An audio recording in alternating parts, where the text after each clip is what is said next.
আজকে ইন্ডিয়ার ম্যাচ, মোহনবাগানের নেক্সট প্রতিপক্ষ জামশেদপুর এফসি এবং মোহনবাগানে আবার চোটের সমস্যা মাথাচাড়া দিয়ে উঠছে। এই সমস্ত বিষয় নিয়েই আলোচনা করব আজকের ভিডিওতে।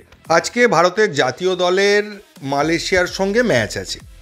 তো এটা হচ্ছে, মালয়েশিয়া হচ্ছে ভারতীয় ফুটবলের পাশের বাড়ির ছেলের মতো, মানে কেউ খেলতে না এলে চল তুই আর আমি খেলবো, এরকম একটা ব্যাপার। তো ভারত সবথেকে বেশি ফ্রেন্ডলি ম্যাচ খেলেছে মালয়েশিয়ার সঙ্গে, 32টা ম্যাচ খেলেছে, 12টা ভারত জিতেছে, 12টা মালয়েশিয়া জিতেছে, 8টা ম্যাচ ড্র হয়েছে।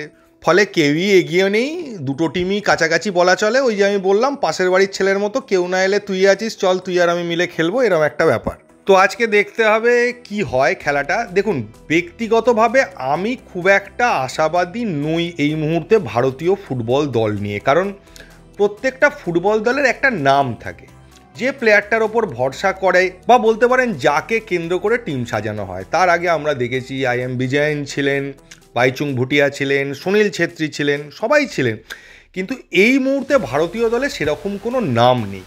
প্রথমত ভারতীয় দলকে এখন খেলতে হবে, তার মধ্যে থেকে হয়তো একটা নাম আবার উঠে আসবে, যাকে কেন্দ্র করে আবার আমরা স্বপ্ন দেখতে শুরু করব। তো এই মুহূর্তে সেরকম কোনো নাম নেই, সবাই 19-20 ফুটবলার, সবাই সবার মতো করে খেলে। ভালো খারাপ কিছু বলতে যাব না, তো মোটামুটি একটা ভালোই পারফরমেন্স বলতে পারেন দেয়। অবশ্যই এই ভালো পারফরমেন্স কথাটা আমি ভারতীয় ফুটবলের নিরিখে বললাম, ওয়ার্ল্ড ফুটবলের নিরিখে ভালো আর মন্দ কতটা যারা দেখেন তারা বুঝতে পারবেন। তো এই মুহূর্তে ভারতীয় দলে গোল করার লোকের খুবই অভাব আছে। সুনীল ছেত্রীর পর সেরকমভাবে কাউকে পায়নি। আপনি একটা প্লেয়ার ভারতের দেখাতে পারবেন না যে ISL-এও মানে কন্টিনিউয়াস গোল করে চলেছে বা তার ওপর নির্ভর করছে, সে একা ম্যাচ ঘুরিয়ে দিচ্ছে এরকম লেভেলে, যেটা সুনীল ছেত্রী কিছুদিন আগে পর্যন্ত ছিলেন। বেঙ্গালুরুতে একজন বিদেশি স্ট্রাইকারের সঙ্গে সমানে সমানে খেলতেন, কখনো বিদেশি স্ট্রাইকার না থাকলে তিনি একা স্ট্রাইকার হিসেবে খেলতেন। তো সেই লেভেলের প্লেয়ার কিন্তু এই মুহূর্তে ভারতের কোনো ISL টিমে এখনও পর্যন্ত দেখা যাচ্ছে না। তো সেই কারণেই সেরকম কোনো তারকা উঠে আসে কি না, তাদের মধ্যে যারা খেলছে তাদের মধ্যে কে ভালো খেলছে কে খারাপ খেলছে, এইটা দেখার জন্যই আজকে ম্যাচটা দেখা। আশা করি আপনারাও সকলে দেখবেন।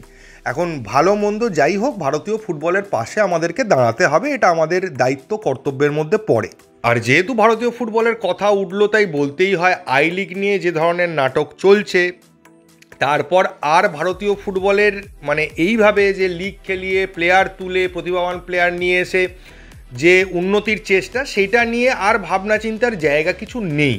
বোঝা যাচ্ছে AIFF আর সামলে উঠতে পারছে না, তাদের কোনো রকমের লিগগুলো করতে হয়, তাই দায়সারা মনোভাবে তারা লিগগুলো করছে।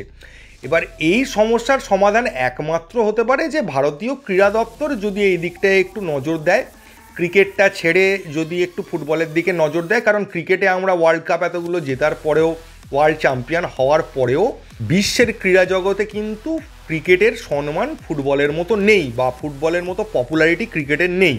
ফলে আমরা ওই গুটিকতক দেশের মধ্যেই যারা ক্রিকেট খেলে তারাই আমাদের কথা জানবে, আর তারাই আমাদের নিয়ে ভাবনা চিন্তা করবে বা আনন্দ করবে। আর ভারতীয়রা আমরা জিতছি তাই আনন্দ করবে। কিন্তু ওয়ার্ল্ড ম্যাপে, ওয়ার্ল্ডের যে ক্রীড়া ম্যাপ রয়েছে তার মধ্যে ভারতকে যদি একটা জায়গা করতে হয়, ভারতের পরিচিতি করতে হয়, তাহলে কিন্তু ভারতকে ফুটবল নিয়ে ভাবনা চিন্তা করতে হবে। এবার চলে আসি আমাদের পরবর্তী ম্যাচ জামশেদপুর এফসির সাথে। জামশেদপুর এফসি নিয়ে সেরকম চিন্তা বা ভয়ের কারণ কিছু নেই, তবে এই একটা জায়গায় যে জামশেদপুর পরপর দুটো ম্যাচে প্রায় 5 গোল খেয়েছে, 5 গোল করে খেয়েছে। তো এই জায়গা থেকে জামশেদপুর এফসি তো ঘুরে দাঁড়ানোর একটা চেষ্টা করবে, কতটা পারবে পারবে না সেটা ম্যাচের দিন বোঝা যাবে, কিন্তু চেষ্টা তাদের দিক থেকে থাকবে। ডিফেন্সের দিকে তারা বেশি করে নজর দেবে, কারণ পরপর দুটো ম্যাচে 10 গোল খাওয়ার পর তারা চাইবে আগে গোল না খেয়ে তারপর যা করার করতে। তো ডিফেন্সিভ দিক দিয়ে তারা মজবুত হয়েই নামার চেষ্টা করবে, এবং মোহনবাগানের কাজ হবে সেই ডিফেন্স ভেঙে একাধিক গোল করা।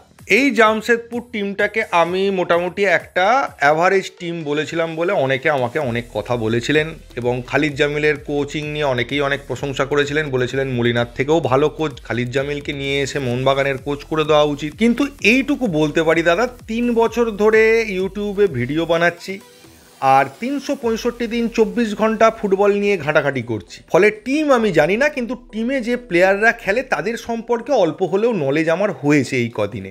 তো সেই নলেজের জায়গা থেকেই আমি কথাটা বলেছিলাম। তবু আমি বলবো যে আসল খেলা কোন টিম কোথায় গিয়ে দাঁড়াবে সেই খেলাটা শুরু হবে জানুয়ারি মাস থেকে।